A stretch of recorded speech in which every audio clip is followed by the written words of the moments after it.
नमस्कार, मी भरत केसरकर. कोकण 7 लाईव्हच्या विशेष भागामध्ये सगळ्यांचं स्वागत आहे. आज आपण अशा एका व्यक्तिमत्वाशी चर्चा करणार आहे जे व्यक्तिमत्व तब्बल 28 वर्ष सिंधुदुर्ग जिल्ह्याची राजधानी असलेल्या उरोस हायस्कूलचं मुख्याध्यापक पद भूषवलेले गुरुदास गोविंद कुसगावकर हे आज 29 फेब्रुवारीला नियत वयोमानानुसार सेवानिवृत्त होत आहे. तब्बल 28 वर्ष मुख्याध्यापक, 6 वर्ष सहाय्यक शिक्षक पद भूषवून एक ग्रामीण भागामध्ये तयार झालेलं शिक्षकीय नेतृत्व सिंधुदुर्ग जिल्ह्याच्या कानाकोपऱ्यामध्ये त्याने आपला ठसा उमटवला. निश्चितच 100% निकालाची परंपरा त्यांनी ठेवताना अनेक मानाचे पुरस्कार त्यांनी स्वतःसाठी मिळवलेत, पण मुलांसाठी मिळवून दिले. हसतमुख व्यक्तिमत्व ज्यांनी शिक्षकांना प्रसंगी खांद्यावर हात घालून प्रशासन चालवलं. मात्र प्रशासनामध्ये सडेतोड आणि आक्रमक भूमिका घेणारे आज कुसगावकर सर निवृत्त होत आहेत. आपल्या स्टुडिओमध्ये खास चर्चा करण्यासाठी आले. सर, खूप खूप स्वागत कोकण 7 लाईव्हमध्ये. आणि तुम्हाला पहिल्यांदा सेवानिवृत्तीपर तुम्हाला मी शुभेच्छा देतो. आज नंतर उद्या तुम्ही सेवानिवृत्त होणार आहात आणि तुमचं जीवन सेवानिवृत्त असणार आहे. खरं तर तुमच्या एकूण जीवनपटावर बघितल्यानं अनेक संकटांना सामोरं तुम्ही गेलेला आहात. मी तुमच्या बालपणापासून सुरुवात करतो. कसं होतं बालपण? जन्म तुमचा कुसगावसारख्या ग्रामीण भागामध्ये झाला. कसं बालपण होतं आणि त्यावेळेचे दिवस काही शिक्षणातले आठवतात का? प्राथमिक शिक्षणाचे? माझं प्राथमिक शिक्षण कुसगाव ग्रामपंचायत ह्याच्या कुसगावच्या प्राथमिक शाळेमध्ये झालं. 1ली ते 7वी पर्यंत. आमचे वडील पहिल्यांदा आर्मीमध्ये होते काही वर्ष आणि काही कारणास्तव आले आणि त्यानंतर मग त्यांनी प्राथमिक शिक्षक ते झाले. त्यावेळी संयुक्त असा रत्नागिरी जिल्हा एकत्र होता आणि दापोलीपासून त्यानंतर प्राथमिक शिक्षण आपलं सुरू केलं. आणि प्राथमिक शिक्षणामध्ये खरं म्हणजे आमच्या खेड्यामध्ये अतिशय रमणीय परिस्थितीमध्ये नैसर्गिक अवस्थेमध्ये आम्ही त्या ठिकाणी शिक्षण घेतलं. आणि त्या 7वीपर्यंत मिळणारी जी गावातील शिक्षणाविषयीची म्हणा किंवा नैसर्गिक वातावरणाची म्हणा ती शिदोरी आम्हाला आत्तापर्यंत पोचते. हेल्थच्या मनात म्हणा, वेल्थच्या बाबतीत म्हणा.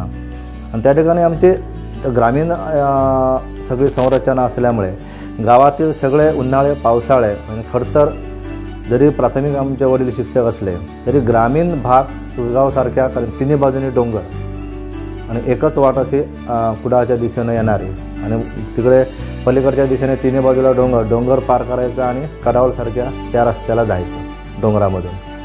त्याच्यामुळे गावातील आमचं शिक्षण त्याचबरोबर गावातील दिवस अतिशय मजेत, चांगले आणि अन्न वगैरे अतिशय सकस अशा स्वरूपात आम्ही तिथे जीवन जगलो. 1ली ते 4थी यानंतर 5वी ते 7वीचं शिक्षण होतं. 1ली ते शिक्षणासाठी तुम्हाला कुठे जावं लागलं आणि ते स्ट्रगल आठवतं का त्यावेळेस? अर्थात 1ली ते 5वी, 6वी, 7वी आमचं प्राथमिक शिक्षण 7वीपर्यंत कुसगावला झालं. त्यावेळी प्राथमिक शाळा होती ती. आणि 8वीला आमचे वडील हे शिवाजी विद्यालय हिरलो ह्याचे फाउंडर मेंबर, प्राथमिक शिक्षक असूनसुद्धा ते सामाजिक क्षेत्रामध्ये अतिशय अग्रेसर होते. आणि त्यावेळी त्या गावातील काही मान्यवर व्यक्ती मिळून त्यांनी ते हायस्कूल सुरू केलं. आणि मला आमची बॅच तिथे 8वीला गेली, ती 4थी बॅच गेली. त्याच्यावर 4च वर्ष तिथे हायस्कूल. आणि त्यावेळी अध्यक्ष गम वालावकर हे ख्यातनाम समाजसेवक, सडेतोड शिक्षणाच्या बाबतीत त्यांचे विचार असणारे, हे आमच्या त्या संस्थेला अध्यक्ष म्हणून लागले. आणि तिथे 8वी, 9वी, 10वी माझी. आणि तिथून 10वीपर्यंत मी हिरलो हायस्कूलला. 10वीपर्यंत हिरलो हायस्कूल? हां, चालत कुसगाववरून चालत 3.5-4 किलोमीटर सकाळी येणे, संध्याकाळी परत कुसगावला जाणे. हिरलो हायस्कूलमध्ये झेंडे सर होते, ते नाही शिकवले का तुम्हाला? कारण ते कडक शिस्तीचे बांधले जायचे. होय होय, झेंडे सर पहिल्यापासून झेंडे सरच आम्हाला मुख्याध्यापक त्या ठिकाणी होते. झेंडे सर आम्हाला इतिहास आणि भूगोल आणखी मराठी शिकवायचे. मराठीवर आणि इतिहासावर त्यांचा अतिशय अभ्यास होता. आणि तुम्हाला 10वी परीक्षेला माणगावमध्ये जावं लागत असेल? होय, त्यावेळी माणगावला तोपर्यंत पहिले 3 बॅचेस जे होते आमचे, पहिल्या 3 बॅचेस कसाल हायस्कूलला केंद्र होतं. आणि त्यानंतर माणगाव हायस्कूलला 82मध्ये केंद्र सुरू झालं. माणगाव हायस्कूलला पहिलंच केंद्र. आणि त्यावेळी मग अखेरकर सरांनी सर्वांचे असं फिडिंग घेऊन त्यांना ते 300-350 हे लागते विद्यार्थी संख्या. आणि ती मग आमचं हायस्कूल जोडून त्यांनी मग ती पटसंख्या पूर्ण केली आणि केंद्र मिळवलं. आणि त्या केंद्रातील पहिलं केंद्र, पहिली बॅच आमची 82 मध्ये मानगाव हायस्कूल. फार स्ट्रगल होतं, कारण त्यावेळीची 10वी रिझल्ट पण कमी असायचा, अगदी कमी, 12%, 20%, 15% असा निकाल असायचा. बरोबर. अशा वेळी तुम्ही 10वी उत्तीर्ण झालात, तो क्षण आठवतोय का?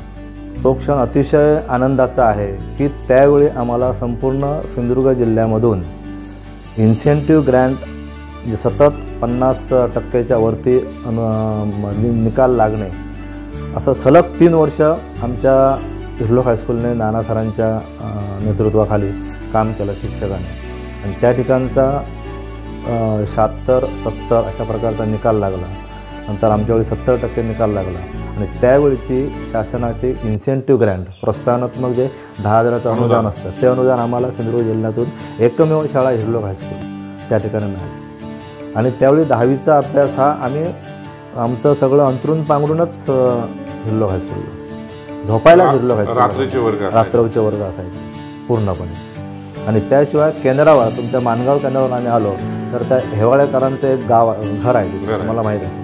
आता हेवाळेकरांच्या घरात आमची बॅच राहायची. त्या ठिकाणी शिपाई आमचे सगळे जेवण करायला, शिक्षक, लाकडापासून सगळे पालक सगळे एक भरा लाकूड त्यावेळी आणायचे.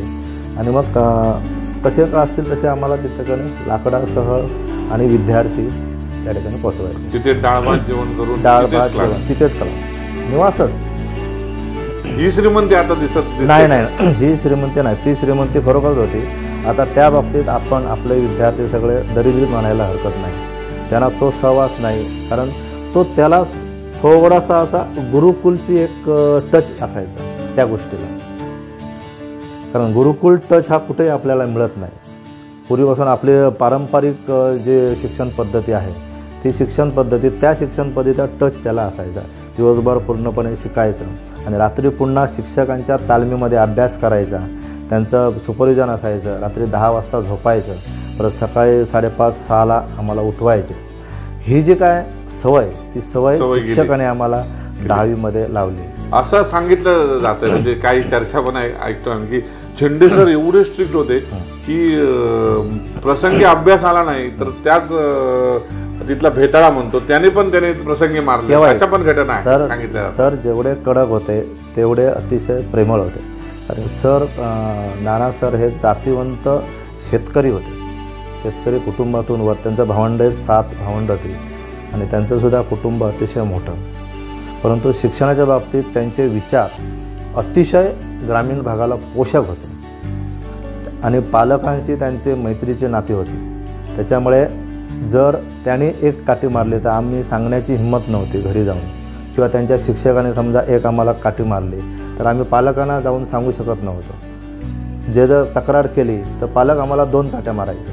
म्हणजे एवढा विश्वास सगळ्या पालकांचा त्या शिक्षकांवर, मुख्याध्यापकांवर, शिक्षण यंत्रणेवर होता. आणि तो आता आपल्याला बघायला मिळत नाही. अवास्तव पालकांचं मधल्या काळामध्ये शिक्षक पालक संघाच्या माध्यमातून म्हणा किंवा त्याला जास्त महत्त्व देऊन पालक आतमध्ये जास्त आले शिक्षण यंत्रणेमध्ये आणि पालकांचा शिरकाव झाला. आणि मला तर पूर्णपणे ह्या 30-35 वर्षामध्ये असं वाटतं, जाणवतं की निश्चित पालकांचा शिरकाव. आणि पालकांचा जास्त ज्यावेळी शिरकाव झाला त्यावेळी अनाहूतपणे राजकारणाने हळूहळू त्यामध्ये प्रवेश केला. सर, 3-4 भावंड, तुम्ही 3 भाऊ 1 बहीण, मोठी बहीण असेल, तुमचा नंबर किती? आणि तुम्ही वडिलांचे जास्त लाडके होता का आईचे लाडके होता? मी वडिलांचा लाडका होतो निश्चित. बहीण आमची सर्वात मोठी आणि बहिणीचं लग्न झालं त्यावेळी मीच 4थीला होतो. म्हणजे एवढ्या डिफरन्स आमच्यामध्ये होता. आणि आई आणि बहिणीकडे सुद्धा आम्ही आई म्हणूनच बघायचो. त्यावेळी आम्हाला आमच्या लाड पुरवणं, बहिणी जेवढे पुरवले आईने पुरवले, अगदी दोघांनी सारखे प्रकारचे लाड पुरवले. आणि बाबासुद्धा आमचे कडक स्वभावाचे होते पण प्रेमळ होते. वडील जरी शिक्षक असले तर त्यावेळी म्हणावं तसं वेतन नव्हतं. अशा वेळी शिक्षणासाठी जो आता जसा पैसा म्हणजे बँक कर्ज देतं, कोणाकडून तरी सहज मिळतात, जीपे आलं, सगळं आलं, आता यंत्रणा सगळंच बदललं आहे.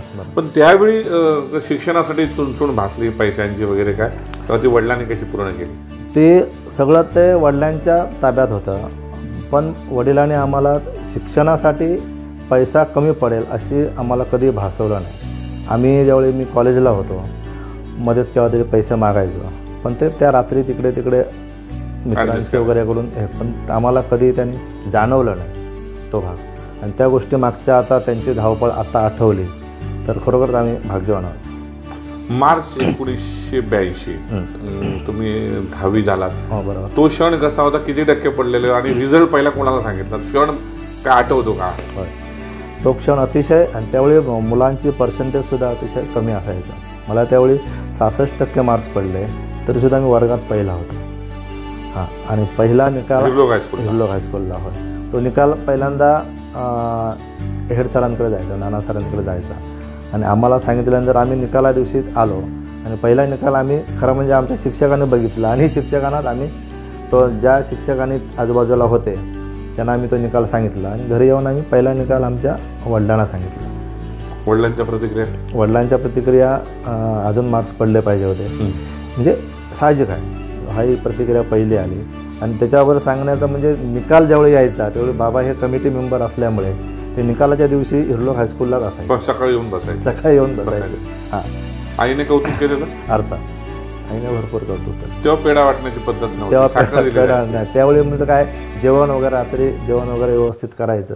पण बाबा नंतर त्यावेळी आमचा आवडता पदार्थ हा श्रीखंड होता, आणि बाबा आम्हाला खास कुडामधून श्रीखंड वगैरे आणायचं. 10वी पास झाल्यानंतर पुढच्या शिक्षणासाठी कुठे तुम्हाला यावं लागलं? तो निर्णय स्वतः घेतला कॉलेजला जाण्याचा का वडिलांनी? सांगतो, तो निर्णय माझा स्वतःला सायन्सला जायचंच होतं, परंतु कसाल हे आमच्या डोक्यात कधी नव्हतं. त्यावेळी कसाल हायस्कूलचे प्राचार्य आप्पासाहेब पाटील आणि म्हणजे नाना सर हे दोघेही क्लासमेट आणि एकमेकांचे मित्र. मग जसं आपण माणगाव हायस्कूलने केंद्रासाठी मुलं गोळा केली, तसं या ठिकाणी सायन्स विंगसाठी इतर हायस्कूलमध्ये जाऊन पाटील सर आप्पासाहेब पाटील आणि त्यांचे शिक्षक त्याने आम्हाला 10वीपासूनच आमचं नाव कसाल हायस्कूलला ते घेऊन आले. 10वीला शिकत असतानाच मग आमच्याकडून 5 मुलं येणार, 6 मुलं येणार, आणि तिथे हॉस्टेल होतं. हॉस्टेल असल्यामुळे आम्ही 5 मुलं हिरलोक हायस्कूलची या हॉस्टेलला 11वीला आम्हाला प्रवेश दिला. 11वी सायन्सला प्रवेश केला. तर खरं तर त्यावेळीच्या मुलांमध्ये 10वीपर्यंत मराठी मीडियम असल्यामुळे सायन्स म्हटल्यानंतर फिजिक्स, केमिस्ट्री, बायोलॉजी, मॅथमॅटिक्स 4 विषय इंग्रजीचा एक पास, एकच मराठी विषय मराठी.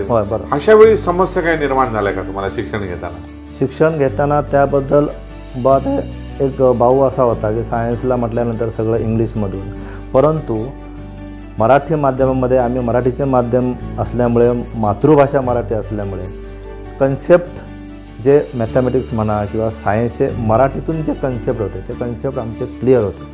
उलट मी असं म्हणेन की मराठी माध्यमासाठी 10वी ज्यांची मराठी माध्यमातून विद्यार्थी शिकला तो पुढे कुठेही अडत नाही, कारण तो मातृभाषेतून आपले सगळे कन्सेप्ट शिकतो.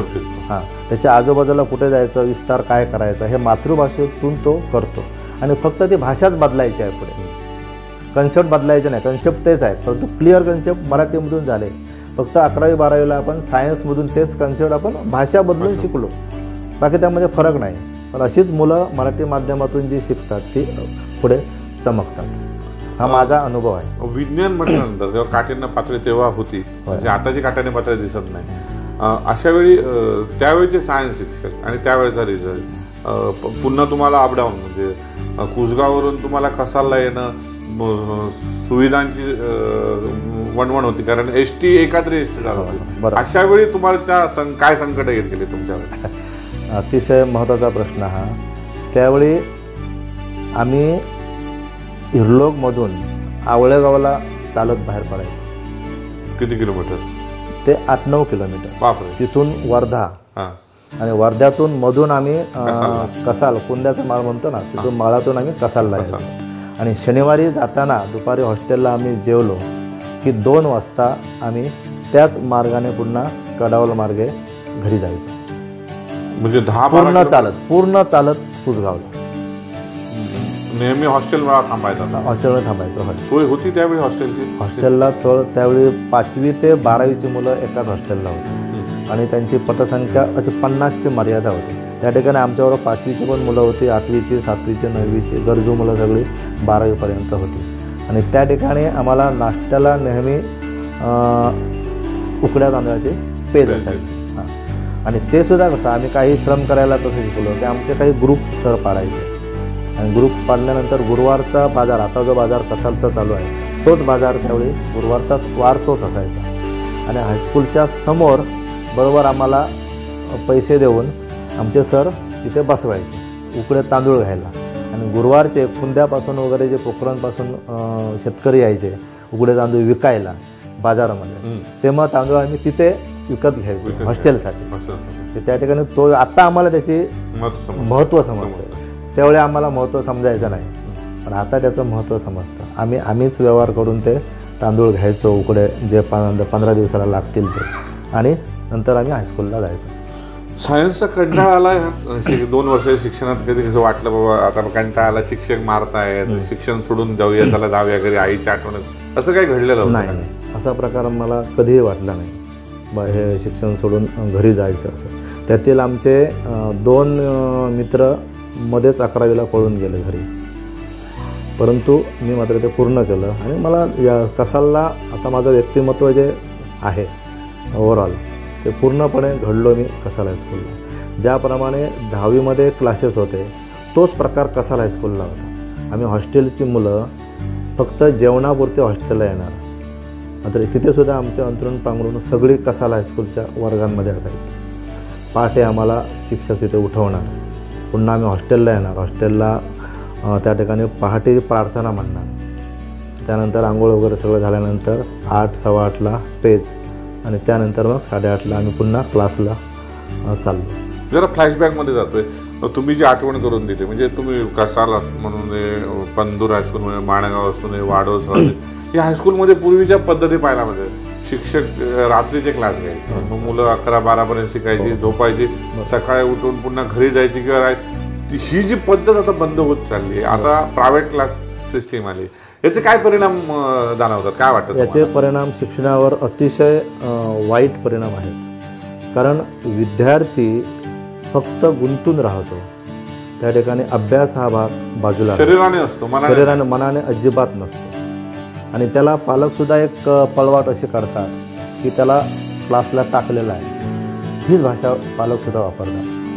हे त्या ठिकाणी बा त्याने क्लासला शिकावं वगैरे असे मला वाटत नाही बा. पालकांची 10-12% म्हणजे शाळेत शिकवणाऱ्या शिक्षकांवर विश्वास आता राहिला नाही, क्लासकडे जास्त त्याचा आता विश्वास राहिला नाही. याला पालकसुद्धा घटक आहे, समाजसुद्धा घटक अतिशय कारणीभूत आहे. कारण शिक्षकांवरचा विश्वास उडायला त्या ठिकाणी बाकीचे जे शिरकाव इतर घटकांनी केला तो त्याला कारणीभूत आहे. शिक्षक आहे त्याच जागेवर आहे असं माझं म्हणणं आहे, पण शिक्षकाचं स्वातंत्र्य मात्र कमी झालं आहे. आपण म्हणतो 50 विद्यार्थी वर्गात असतील, 49 विद्यार्थ्यांचे पालक तक्रार करत नाहीत, परंतु एखादा पालक त्याविषयी तक्रार करतो काय असेल ते. परंतु त्या ठिकाणी एका पालकाची तक्रार ही नंतर ती 50 जणांची तक्रार होते पालकांच्या माध्यमातून. शिक्षकाला विश्वासात घेतलं जातं, शिक्षकाला विश्वासात घेतलं जातं, अविश्वास दाखवला जातो, निश्चित अविश्वास दाखवतो. कारण शिक्षक हा कधीही आपल्या भल्यासाठी करत नाही, तर विद्यार्थ्यांच्याच भल्यासाठी मारणे वगैरे हा प्रकार. मारणे, थोडासा ताणतणाव विद्यार्थ्यांना असणे, त्याशिवाय आतून आपल्या कृती होणे नाही. कारण आपल्याला ज्यावेळी सकाळी अमुक ठिकाणी जायचं असेल त्यावेळी रात्रीसुद्धा तो आपल्याला ताणतणाव थोडासा असला पाहिजे, तरच आपण पहाटे उठतो, 5ला उठतो, 6ला उठतो. तो जर तणाव आपल्याकडे नसेल, तणाव सुसह्य करण्याचे मार्ग आपण दिले पाहिजे, परंतु तो तणाव विद्यार्थ्यांकडून आपण वाढवायचा नाही. सर, ज्याकडे येणार आहे मी, तुम्ही हे शिक्षण घेत असताना 12वीपर्यंत तुमचं शिक्षण झालं, शिक्षक प्रचंड मारायचे, तुम्हाला कधी मार बसला आणि ते आठवतात दिवस? मला मार बसला. इव्हन मला 12वीमध्ये सुद्धा आमच्या पाटकर ॲग्रिकल्चरला पाटकर सर होते, विजयकुमार पाटकर, आणि त्याने 12वीमध्ये आम्हाला सुद्धा मारलं. परंतु मारण्याची पद्धत तुम्हाला सांगतो, आम्हाला 3 विद्यार्थ्यांना त्याने मारलं, परंतु त्या शिक्षकाने पुन्हा आमचा अभ्यास चुकू नये म्हणून दरवाजावर आम्हाला तिघांनाही उभं केलं. म्हणजे आता आम्हाला समजतं की त्या शिक्षकांना सुद्धा काळजी होती मारून त्याला बाहेर नाही. गेट आउट म्हणायचं, पण त्याने गेट आउट म्हटलं नाही. आमच्या चुकीबद्दल आम्हाला शिक्षा दिली आणि परत मी आत्ता शिकवलेल्या विद्यार्थ्यांना चुकू नये म्हणून त्याने आम्हाला तिथे उभं करून ठेवलं दरवाजामध्ये. हा जो काय भाग आहे हा भागसुद्धा शिक्षकसुद्धा तेवढाच संवेदनशील लागतो. पण विद्यार्थ्यांचं या शिक्षेपासून नुकसान होऊ नये, शिक्षा ही त्याच्या फायद्यासाठीच दिलेली आहे. शिक्षा ही त्याला शारीरिक शिक्षा केलीच, पण त्याचबरोबर शैक्षणिक त्याचं नुकसान होऊ नये या बाजूकडे सुद्धा त्या शिक्षकांचं अतिशय लक्ष, काटेकोरपणे लक्ष. ही शिक्षा आता कुठे दिसत नाही, ही शिक्षा अजिबात दिसत नाही. आणि त्या प्रकारच्या शिक्षेकडे जर आपण वळलो तर त्या शिक्षकांचं काय होईल सांगता येणार. सर, अतिशय महत्त्वाचा मुद्दा, 12वी सायन्स जेव्हा परीक्षा तुम्ही दिली आणि तो निकाल लागला, काय कसं यश होतं ते आणि किती मार्क्स मिळाले होते? 12वीला मला 62% मार्क्स मिळाले होते आणि त्यावेळी मला भौतिकशास्त्र विषय हा थोडासा कठीण गेला होता, परंतु माझा आवडता विषय तोच होता. पण अपेक्षेपेक्षा मला त्याला चांगले मार्क्स मिळाले आणि पहिला निकाल मी अर्थात मार्क्स लिस्ट नेला आणि घरी जाऊन आईवडिलांना निकाल सांगितला. आणि त्यानंतर पुढची योजना शिक्षणाची, मग त्याबद्दल असा मोठं आमच्याकडे आम्ही IAS होणार, IPS होणार असं आम्हाला कधी वाटलं नाही, कारण ते वातावरणच त्यावेळी नव्हतं. सगळं वातावरण होतं ते कसं जनरली. मला एक गंमत म्हणून सांगतो, 8वीला मला शिक्षकाने एकदा विचारलं, बाहेरचे असे गेस्ट टीचर आले होते आणि त्यावेळी विचारलं असं वाटतं, तर अनाहूतपणे अगदी बालिशपणे मला STचा ड्रायव्हर हवं असं वाटतं असं मी उत्तर दिलं होतं. आणि आता हे उत्तर आता माझंच मी रिकॉल केल्यानंतर मला फार म्हणजे गंमत वाटते. म्हणजे आम्हाला त्यावेळी मार्ग काय माहीतच नव्हते, कोणकोणते मार्ग असतात ते. आत्ताचा विद्यार्थी हे उत्तर जर दिलेलं असेल तर आम्हाला वेड्यात काढणार. बरं, 12वी सायन्स तुम्ही झाला, चांगलं यश मिळालं होतं. यानंतर काय मनामध्ये BScचा निर्णय जो तुम्ही घेतला, काय काय पर्याय खुले होते तुमच्याकडे आणि ते काय निवडला त्या? 12वी नंतर खरं म्हणजे इतर नोकरीसाठी सुद्धा प्रयत्न थोडासा होता, परंतु आमच्या वडिलांची इच्छा अशी होती की आमच्या घरातील एक विद्यार्थी किंवा एक आमचा मुलगा ग्रॅज्युएट व्हावा, पदवीधर व्हावा. आणि त्यासाठी मग मी सुद्धा चंग बांधला की आपण पदवीधर व्हावं म्हणून. नाहीतर त्यावेळी एक नोकरी करावी असा एक डोक्यात विचार आला होता, परंतु नंतर मी बाबांच्या इच्छेसाठी मी तो सोडून दिला. कारण त्यावेळी 12वीच्या मध्यावर म्हणजे 11वीला असताना 6-7 महिन्यांनी दिवाळीच्या आसपास एक टेल्कोची एक्झाम व्हायची. आणि त्या टेल्कोच्या एक्झामला मी आणि आमचे पेडणेकर सर, आता जे मुख्याध्यापक काळशा हायस्कूलला आहेत, दोघे आम्ही मित्र, दोघे आम्ही माणगावला ते केंद्र होतं.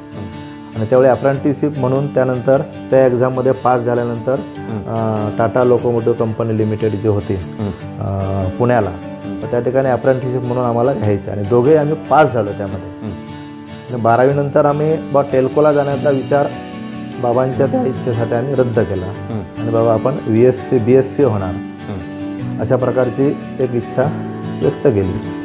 BScला कुठे प्रवेश घेतला तुम्ही आणि ते शिक्षणाचे 3 वर्ष कशी? तेच सांगतो तुम्हाला, ज्याप्रमाणे पुन्हा एकदा मागे येतो, केंद्र 10वीच्या केंद्राला आम्ही पहिलेच तिकडे, त्यानंतर 12वीला इथे सायन्सला विद्यार्थी मिळावेत म्हणून आम्हाला सुद्धा इथे आणलं. आणि FY BScला त्यावेळी कृष्णा सहकारी साखर कारखाना रेठरे बुद्रुक शिवनगर तालुका कराड या ठिकाणी आमच्या कसाल हायस्कूलमधून एक चव्हाण नावाचे शिक्षक इथे इंग्लिशला होते आणि त्या ठिकाणी सुद्धा त्यांनी कॉलेज काढलं होतं, कृष्णा साखर कारखान्याचं, कृष्णा महाविद्यालय विज्ञानाचं. मग त्यांनासुद्धा BScला मुलं पाहिजे होती. मग त्याने आप्पासाहेब पाटील सर यांच्याकडे सांगितलं आम्हाला विद्यार्थी पाहिजेत. मग त्या ठिकाणी हॉस्टेल तसंच होतं. मग त्या हॉस्टेलला आम्ही आमच्याकडून 2 विद्यार्थी, आम्ही 3 विद्यार्थी गेलो. मी, आळवे सर आपले आणि आता सांगतो ते पेडणेकर, दीपक आळवे, रेठरेला FY BScला. सावंतवाडीला व्यवस्था होती पण त्या ठिकाणी हॉस्टेल होतं. त्या ठिकाणी मग हॉस्टेलला आम्ही पुन्हा 3 विद्यार्थी आणि एक MY परब म्हणून मधुसूदन यशवंत परब, तो ह्याच हायस्कूल, ह्याच शाळेतला रामदांबळे आणि आमच्या हायस्कूलचा 12वीचा, आम्ही 4 विद्यार्थी हॉस्टेलचे त्या ठिकाणी FY BScला ॲडमिशन घेतलं रेठरे बुद्रुकला. घरापासून बरंच बरंच अंतर. आणि अशा वेळी घरची आईची आठवण नाही? अशा वेळी मात्र आम्हाला भरपूर आठवण आली आणि नंतर आळवे सरांनी आणि आम्ही सुद्धा यायचं ठरवलं. दोघे MY परब जे होते ते MY परब तिथून म्हणजे सोडण्याचा विचार सोडले. नाही, सोडण्याचं नाही, तिथून आम्हाला काढा बाहेर वर्षभराच्या आत. कंटाळा. पेडणेकर सर त्या ठिकाणी राहिले, आता जे आहेत ते थांबले. पण आळवे सर आणि मी दोघांनी विचार केला की SY BSc ला आपण SPK कॉलेजला जायचं, घरापासून जवळ. होय. आणि तिथून मग तिथे कसं लर्न अँड लर्न सिस्टीम होती. त्यांचा मोठाच्या मोठा पोल्ट्री फार्म होता, साखर कारखान्याचा. आणि 30 रुपये त्या संपूर्ण हॉस्टेलचा चार्ज होता महिन्याचा तेव्हा. 85-86 मध्ये. 85-86 बरोबर आहे. 30 रुपये चार्ज. मग आळवे सर, मी, आम्ही हे चौघेही मग त्या अन अँड लर्नमध्ये आमचं नाव घेतलं त्याने. मग साधारण 6-7 दिवस जाऊन 1 तासभर काम करायचे तिथे. काम कुठचं तर फक्त ते अंडी गोळा करायचे आणि अंडी गोळा करून ते 3 प्रतवारीत ठेवायचे. एक स्मॅश झालेली, एक क्रॅक झालेली आणि एक एकदम गुड कंडिशनमध्ये असणारी, अशी तासाभरात काम करायचं. आणि गंमत अशी की आमचे ते 30 रुपये वाचायचे, कारण तोच ट्रस्ट होता ना, कृष्णा ट्रस्ट. आणि त्यानंतर ते स्मॅश झालेले वगैरे ते अंडी आम्हाला द्यायचे पोल्ट्रीमध्ये. मग ती अंडी आम्ही येऊन बेकरीत द्यायचं आणि दुसऱ्या दिवशी मग आम्हाला केक वगैरे ते काय असेल ते त्यांचा भागवून आम्हाला केक वगैरे द्यायचं. म्हणजे अशी त्या ठिकाणी तीसुद्धा FY BSc आम्ही एन्जॉय केली. पहिलं वर्ष. यानंतर 2 वर्ष शेवटचे BSc सगळ्यात टफ मानलं जायचं त्यावेळी, कारण एज्युकेशन हे तशा पद्धतीचं होतं. SY-TY वाडीला आलात, कसा होता प्रवास?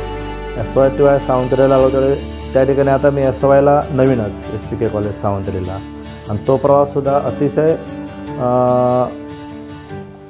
कुसगाव गावातूनच मला बाहेर पडून यायचं असायचं. काही वेळा ST असायची भोगलेवाडी, मोठा आंबा आहे तो बेताळबावणे सुटल्यानंतर, आणि भोगलेवाडीतली गाडी पहाटे जर चुकली तर आम्हाला हायवे बांबावड्याशिवाय गाडी नाही. पण आम्ही चालत यावं लागायचं. माझं आजोळ सावंतवाडीला, मी माठेवाड्यात राहायचो त्या दरम्यान, आणि आठवड्यातून घरी जायचो. आणि सकाळीच 4च्या आसपास बाबा मला कंदील घेऊन साधारण हिरलोकपर्यंत वगैरे असे सोडायचे घेऊन. आणि त्यावेळी आता हिरलोकला जे पूल झालेला आहे ते पूल नसायचं, आणि त्यावेळी एक असा लाकडी साकाव होता थोडासा झुलणारा वगैरे. मग त्या साकावरून आम्ही पलीकडे यायचो आणि तिथपर्यंत भोगलेवाडीपर्यंत आम्ही चालत यायचो.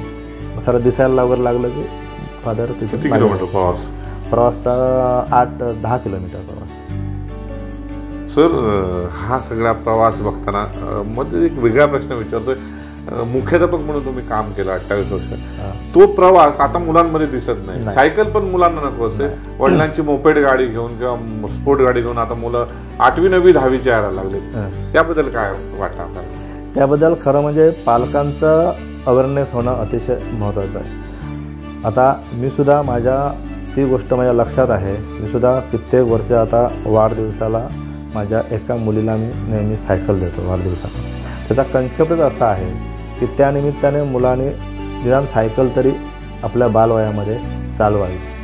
आणि आम्ही त्यावेळी चाललो 10-10, 12-12 किलोमीटर. चुकली तर आम्ही तिथून 15 किलोमीटर आहे पूर्णपणे, ते 15 किलोमीटर मी चालत यायचो आणि तिथून बसमध्ये बसून मी सावंतवाडीला जायचो.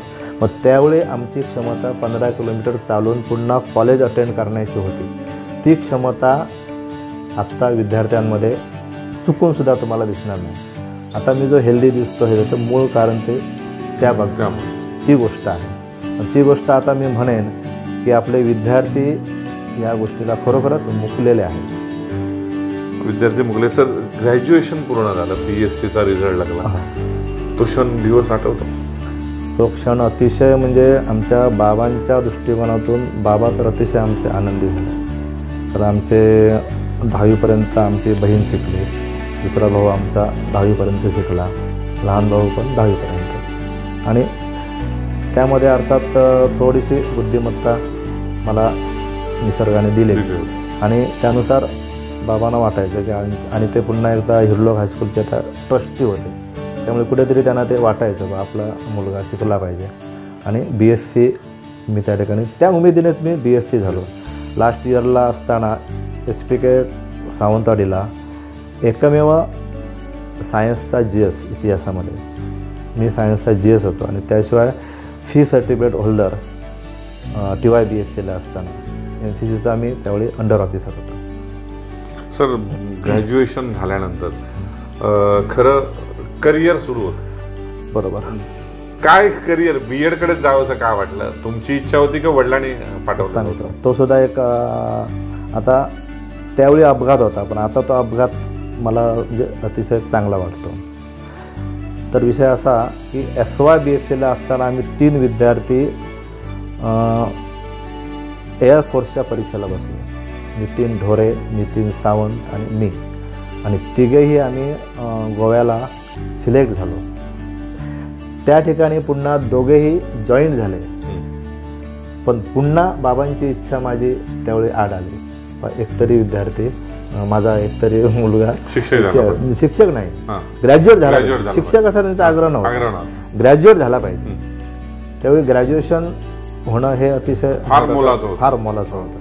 हां, आणि त्यावेळी मी सुद्धा ती दुसरी संधी एअरफोर्सची सोडली आणि मी फर्स्ट क्लास BSc, आणि तो सुद्धा फिजिक्स घेऊन मी BSc झालो. ते फार कठीण होता. हां, फिजिक्स घेऊन मी BSc. बायोलॉजी वगैरे होता येतं, पण फिजिक्स अर्थात मी त्याला का त्या विषयांना काय असं हे तोलत नाही, परंतु सगळे विषय असतात, पण त्यातल्या त्यात फिजिक्स हा थोडासा काठिण्य पातळी त्याची जास्त, पण तो मला पहिल्यापासून आवडीचा विषय फिजिक्स. त्यामध्ये मी BSc झालो चांगल्या मार्क्सने. यानंतर BEd? हां, यानंतर मी MSc करायचा विचार माझा डोक्यात आला.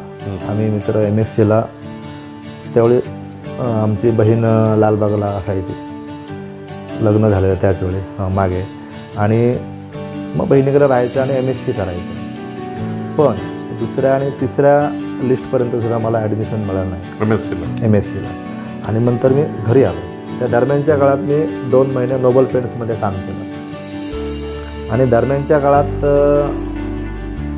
मुंबई काय असते हे मी त्या 3-4 महिन्यामध्ये बऱ्यापैकी मुंबईचा अभ्यास केला, आणि मनोमन ठरवलं की आता मुंबईला जॉब म्हणा, जॉबच्या दृष्टिकोनातून मुंबईला यायचं नाही. आलो तर शिक्षण स्थिती बघून हां, ते सगळं अभ्यास केला मी सगळं.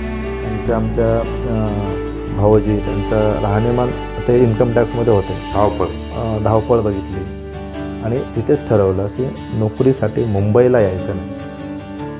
जे काय असेल ते गावी, जे काय असेल ते त्या भागामध्ये, आणि आपल्याला जे जमेल, आपल्याला सूट होईल त्याच प्रकारे करायचं नाही. एवढं फास्ट लाईफ काही उपयोगाचं नाही हे, आणि शक्यही नाही, मनाविरुद्ध सगळं. आणि मी थोडासा असा माझ्या मनाविरुद्ध मी काही गोष्टी करायला धजत नाही, करतो ते 100% ते डिवोशनने करतो. आणि मी आलो, आणि आल्यानंतर आमच्या पुन्हा तो सुद्धा अपघात का म्हटला की आमचे एक बाबांचे मित्र गणेश पांगरेळकर म्हणून, ते देवगडला BEd कॉलेजला, गणेश पांगरेळकर ते बाबांचे देवगडला होते. हां, ते बाबाने आता हा काय करतो, आमचीच भेट झाली एकदा. MScला गेला, पण तो MScला ॲडमिशन मिळालं नाही. आता तो घरी आला आहे. मग आता म्हणाले MSc नंतर पाहिजे तर कर, पहिल्यांदा BEd करून घे. आणि तो माझा आयुष्याचा टर्निंग पॉईंट ठरला. म्हणून BSc केलं मी. BSc झाला आणि BEdला ॲडमिशन घेतलं. BEd फर्स्ट क्लास पास झालो. 88ला असेल, 88ला 89 BSc 88 BEd झालो.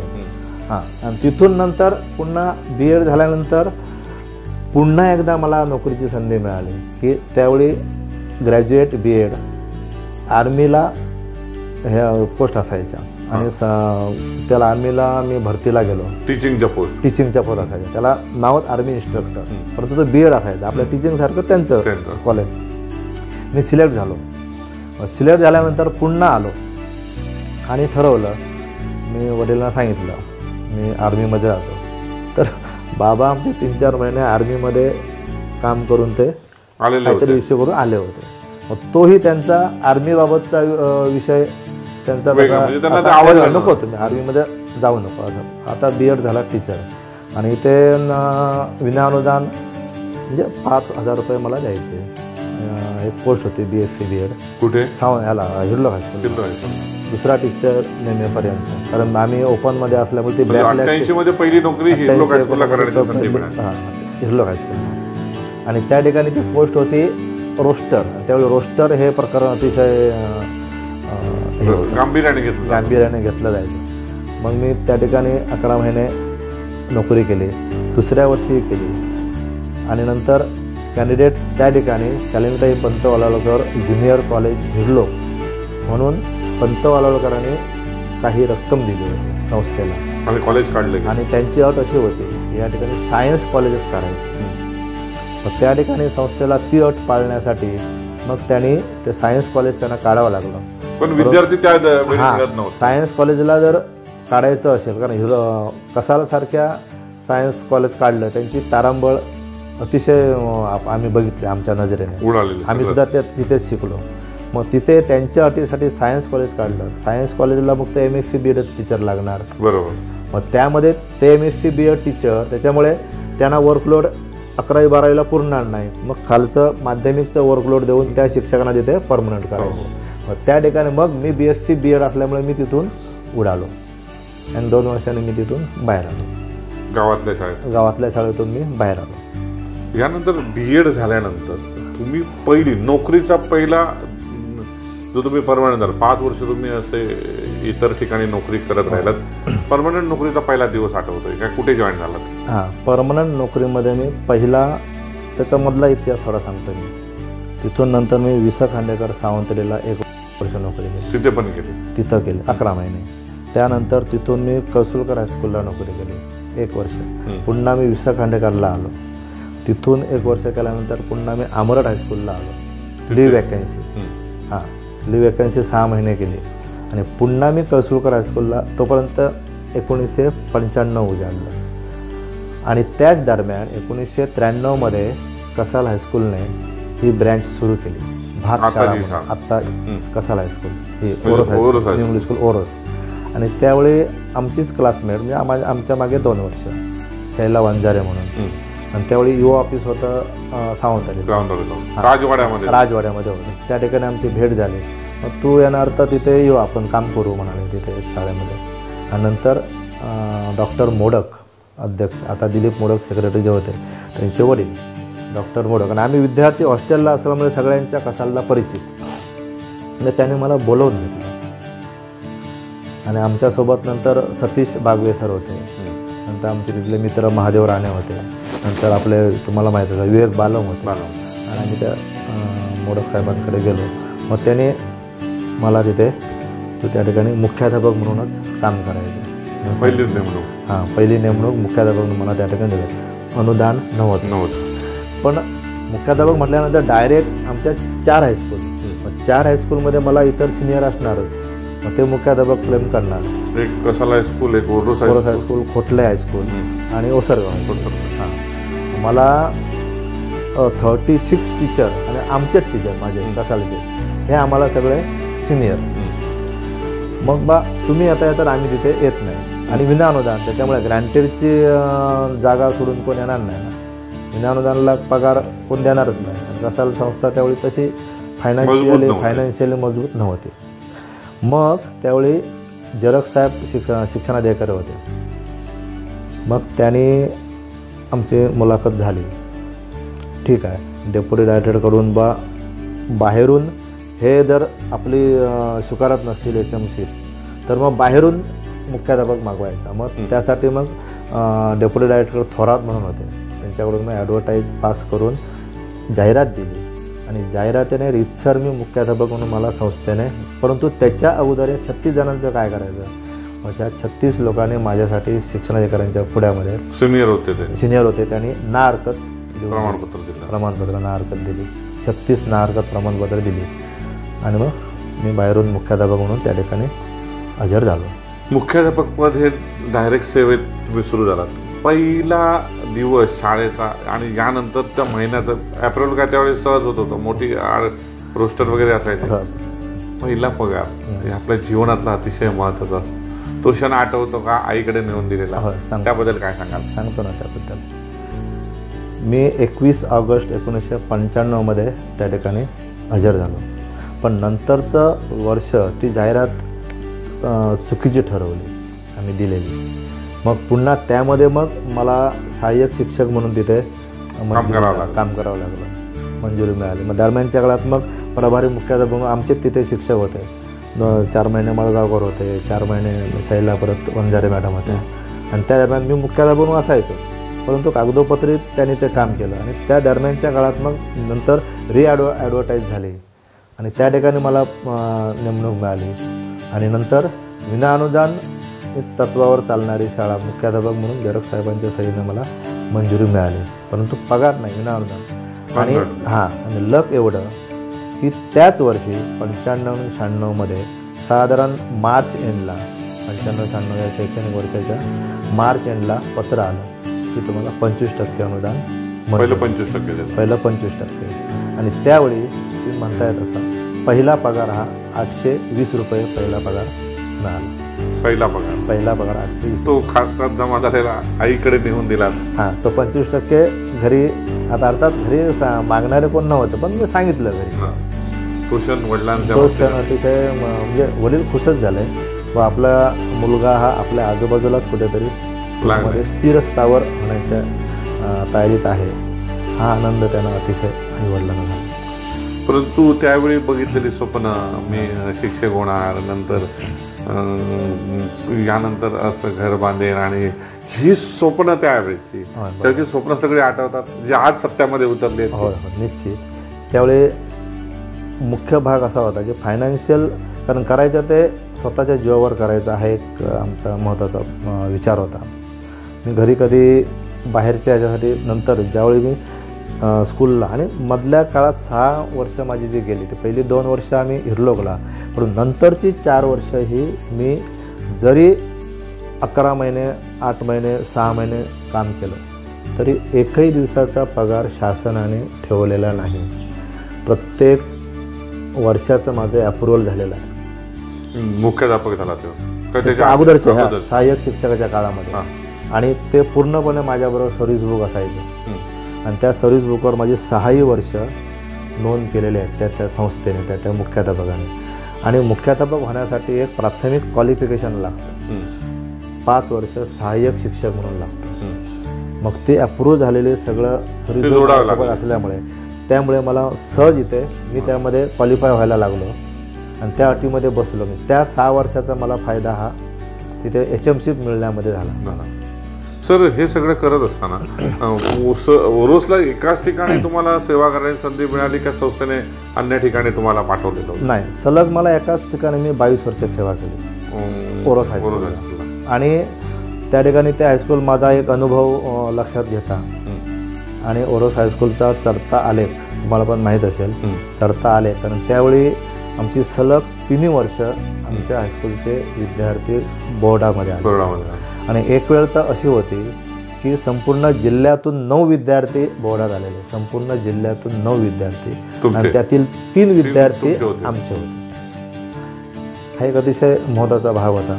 आणि त्या ठिकाणी आमच्या ह्या रात्र क्लास वगैरे हे संस्कार आमच्याकडे होते, ते तुम्ही इथे सुरू ते आम्ही इथे सुरू केले. सकाळी 8 वाजल्यापासून क्लास सुरू करणे आणि संध्याकाळी आम्ही मुलांना सांगायचो की तुम्हाला आता जायला किती वेळ लागतो, तर 15 मिनिटामध्ये मी घरी जातो, 15 मिनिटात अंधार पडणार. मग ते टायमिंग तुम्ही कॅल्क्युलेट करायचं आणि उठायचं आणि तुम्ही 15 मिनिटं बिफोर उठायचं आणि 15 मिनिटात तुम्ही घरी जायचं. पालक कंदील घेऊनसुद्धा मुलांना न्यायला यायचे. आणि वाईट वाटतं की हे वातावरण आता दिसत नाही. सर, खरं तर तुमचा रिझल्ट आम्ही पण बघितला आहे, मुलं यायची. तुमचा जो चढता आलेला आहे तो वाखाण्याजोगा आहे. एकीकडे डॉन बॉस्को सारखी फाईट देणारे आहे, म्हणजे शिक्षणाच्या गुणवत्तेच्या बाबतीत बरोबर.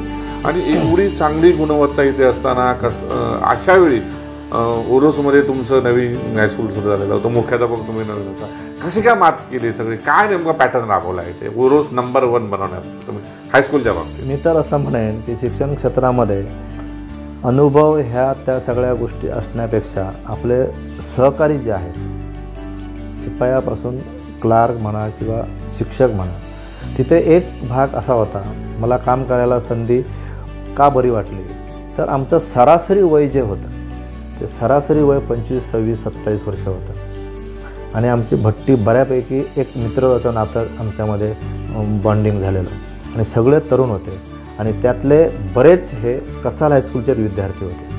फक्त एक SC कॅन्डिडेट आम्ही बाहेरचा घेतला होता. तो विद्यार्थी वगळता शिपाई कसाल हायस्कूलचे विद्यार्थी, नंतर माझ्यापासून आमचे सहाय्यक शिक्षक कसाल हायस्कूलचे विद्यार्थी, तर क्लार्कसुद्धा कसाल हायस्कूलचा विद्यार्थी. त्यामुळे एक त्या संस्थेबद्दल एक आदर होता आणि एक आम्हाला काय त्यावेळी पैसा किती मिळतो काय मिळतो हे अजिबात काही नाही. आणि सगळ्या ॲक्टिव्हिटीजमध्ये आमचा हायस्कूल अग्रेसर होता. नाट्य क्षेत्रामध्ये अग्रेसर होता, संगीत क्षेत्रामध्ये अग्रेसर आहे. आमचे टीचर इथले सगळे कलाकार आहेत आणि त्यांना आणि मला पहिल्यापासूनच या सगळ्या कलेची आवड असल्यामुळे अगदी संध्याकाळी 5-6 नंतर आम्ही ह्या इतर गोष्टी करायच्या. नागपूरसारख्या राज्यस्तरीय एकांकिका स्पर्धेमध्ये आमच्या एकांकिका मुंबई, पुणे, नागपूरसारख्या एकांकिकेला फाईट द्यायचे आणि राज्यस्तरावर आमच्या पहिल्या एकांकिका आलेल्या आहेत. माझा प्रश्न विचारण्याचा हेतू हाच होता की हे जिल्हा मुख्यालय होतं, मुख्यालयाचं ठिकाण होतं, त्यामुळे अधिकाऱ्यांची मुलं बरं चांगले उच्चभ्रू घराण्यातील मुलं ही या शाळेकडे यायला लागलेली होती. अशा वेळी त्यांना डॉन बॉस्को पर्याय होता, कुडाळ हायस्कूल पर्याय होता, कसाल हायस्कूल किंवा कणकवली पर्याय होता. अशा वेळी तुम्हाला काय पॅटर्न नेमका राबवावा लागला? अशा वेळी फक्त विश्वास मागचा निकाल, आमचा जो चढत्या क्रमाचा निकाल होता तो निकाल, कारण इथे यायचे अधिकारी वर्ग हे शाळांच्या अगोदरचे निकाल विचारायचे. निकाल विचारल्यानंतर परफॉर्मन्स, अदर ॲक्टिव्हिटीज परफॉर्मन्स विचारायचे. माझ्याकडे जरग साहेबांचा मुलगा 6वीला होता. इथे आल्यानंतर 6वीला जरग साहेबांनी आपला मुलगा या ठिकाणी घातला आणि त्यावेळी 8वी 9वी 10वीचा आम्ही प्रस्ताव केला 25% अनुदान. पण जरग साहेब म्हणाले नाही, तुम्ही ताबडतोब 5वी 6वी 7वी सुद्धा प्रस्ताव करा. आणि अशा दर्जाचे अधिकारी होते जरग साहेब. त्या शिक्षणाधिकाऱ्यांबद्दल मला अतिशय अभिमान का आहे तर जरग साहेब मुलाला गेटपर्यंतच आणून पोहोचवणार. पुढे अधिकारी असून सुद्धा ते आतमध्ये यायचे नाही. एकदा सहल आमची ठरली म्हणजे अधिकारी या दर्जाचे आता आपल्याला चुकून सुद्धा मिळत नाहीत आणि तो सुद्धा भाग अतिशय महत्त्वाचा होता. आणि जरग साहेब हे रयत शिक्षण संस्थेमध्ये शिकलेले होते. म्हणजे त्यांच्यावर आमच्यासारखेच संस्कार होते, हॉस्टेलचेच संस्कार होते. खाजगीमध्ये आम्ही भेटल्यानंतर आमच्याबरोबर ते चर्चा करायचे आणि त्यांनी 5वी 6वी 7वी स्वतः प्रस्ताव नेणारे शिक्षणाधिकारी, त्यांना मी या ठिकाणी सलाम करतो. स्वतः प्रस्ताव, आत्ता आम्हाला प्रस्ताव न्यायलाच किती यंत्रणा लागते हे आणि त्यामध्ये त्या यंत्रणेमध्ये काय काय असतं हे तुम्हाला सर्वश्रुत आहे. मग त्या ठिकाणी पालकसुद्धा त्याच दर्जाचे होते. बरेच जण म्हणायचे एवढे पालक, डेप्युटी CO सारखे शिवनची मुलगी आमच्याकडे होती, संस्कृत आमच्याकडे नाही. मग त्याने सुरू करा, आम्ही त्यांच्यासाठी संस्कृत सुरू केलं. आमच्याकडचा विद्यार्थी त्याचं संस्कृत नसून 100पैकी 100 मार्क्स. आणि त्यानंतर आमच्याकडचा एक टीचर सावंत सर, संस्कृत अजिबात गंध नाही पण मराठीचा टीचर, त्याने वेंगुर्ल्याचे जोशी सर म्हणून होते संस्कृतचे, त्यांच्याकडे संध्याकाळचं जाऊन त्याने आता सिंधुदुर्ग जिल्ह्यातील तो एक संस्कृतचा चांगला शिक्षक आहे. म्हणजे शिक्षकांनी जर ठरवलं, टीमने ठरवलं तर काही आपण करू शकतो. कोणत्याही क्षेत्रामध्ये आपण चांगल्या प्रकारे काम करू शकतो. पण मुख्यालयाच्या ठिकाणी असलेली शाळा, यामुळे अधिकारी वर्ग व्हिजिट देणे वगैरे याचे दबाव वगैरे काय आला कधी? दबाव आम्ही कधी घेतलेला नाही. बघणाऱ्याला वाटायचं त्या ठिकाणी डेप्युटी CO आले, कलेक्टर आले, परंतु ज्या ज्या ठिकाणी कॅम्पसमध्ये त्यांच्या प्रोग्राम असायचे त्यावेळी आमचीच मुलं तिथे असायची. मग तो आम्हाला मोठा फायदा असायचा. झेंडावंदन असून दे, काय असून दे, किंवा पोलीस परेड ग्राउंडला 26 जानेवारीला मोठा प्रोग्राम असतो, त्या ठिकाणी आम्ही 200-150 मुलांचे प्रोग्राम आम्ही केलेले आहेत आणि ते अतिशय रिलेशन आमचं निर्माण झालेलं. त्याच्यामुळे ते त्यांचे उपक्रम करून आणि आम्ही दुसरा भाग म्हणजे आम्ही सुद्धा भाड्याने जिल्हा परिषदेच्या त्या शाळेमध्ये होतो. संस्थेची वेगळी इमारत नव्हती.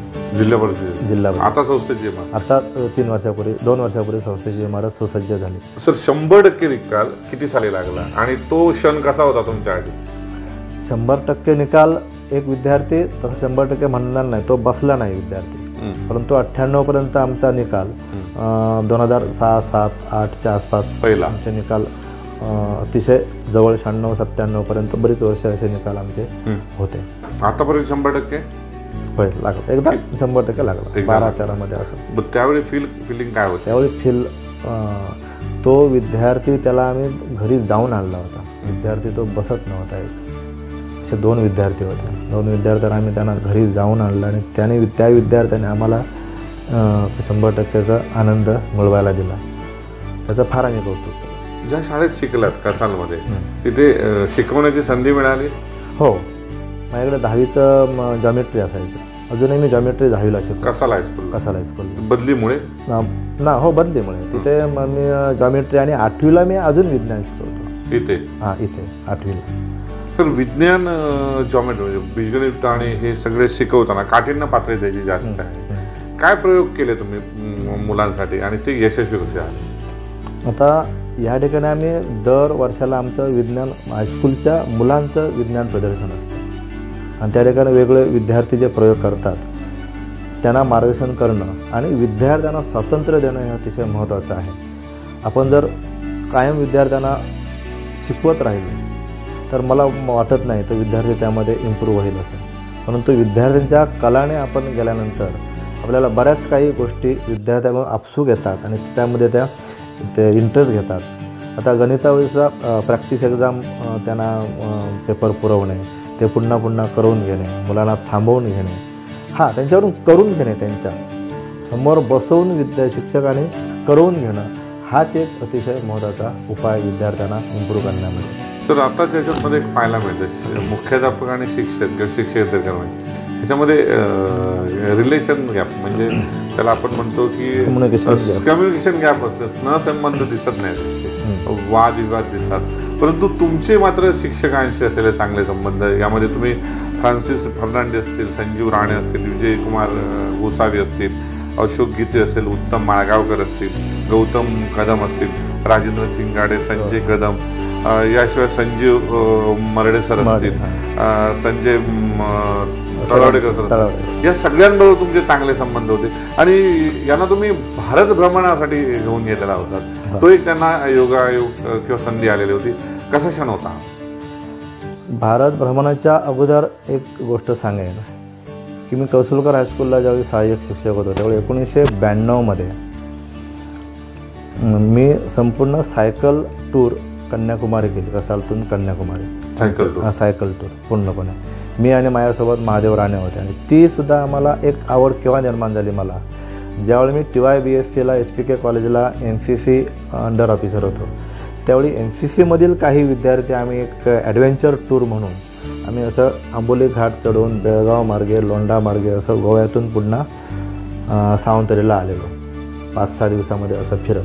आणि त्याबरोबर आमचे LP पाटील म्हणून टीचर होते आणि तिथे आम्हाला हे ॲडव्हेंचर टूर आणि फक्त ॲडव्हेंचर नाही तर त्या ठिकाणची ऐतिहासिक स्थिती, त्या ठिकाणी जॉग्राफिकल स्टेज काय आहे ह्या सगळ्यांचा अभ्यास करण्याची ती एक संधी मला मिळाली. आणि ती संधी आपण ह्या सर्व माझ्या टीचर्सना द्यावी. आणि मी सांगितलेला शब्द त्यांनी कधीही असा पडू दिला नाही, करायचं. आणि ते सुद्धा केव्हा करायचं, त्यावेळी दिवाळीची सुट्टी आम्हाला जवळजवळ 18 ते 20 दिवस सुट्टी असायची. आणि त्यावेळी संस्थेचा सुद्धा आग्रह असायचा की तुम्ही क्लास घ्या, हे घ्या. पण दीपावलीचे मधले दिवस जे असायचे, भाऊबीज म्हणा, ते दिवस क्लास सुद्धा नसायचे. मग ते 8-10 दिवस आम्ही पूर्णपणे ह्या प्रवासाला वापरायचो आणि ते सुद्धा 4 व्हीलरने जायचं नाही असं आम्ही ठरवलं. सायकल टूर आम्ही भिजत एक पावसात काढायचो, एक 1 डे आंबोलीपर्यंत जायचो आणि पुन्हा यायचं, एक मान्सून टूर. आणि त्यानंतर 1998-99 पासून आम्ही ही मोटरसायकल टूर सुरू केली. भारत भ्रमण तुम्ही मोटरसायकलवरून केलं? मोटरसायकलवरून आम्ही जवळजवळ 20-25% भारत जर सोडला तर जवळजवळ 60% भारत हा आम्ही पूर्णपणे MP पासून अगदी तामिळनाडू म्हणा, कर्नाटक म्हणा, केरळ म्हणा, महाराष्ट्र म्हणा, गुजरात हा एवढा जो भाग आहे तो पूर्णपणे आम्ही मोटरसायकलने इथून निघाला होता. इथून निघणार. किती गाड्या? दर आमचे 4 गाड्या असायच्या. 4 जण 8 जण असायचे.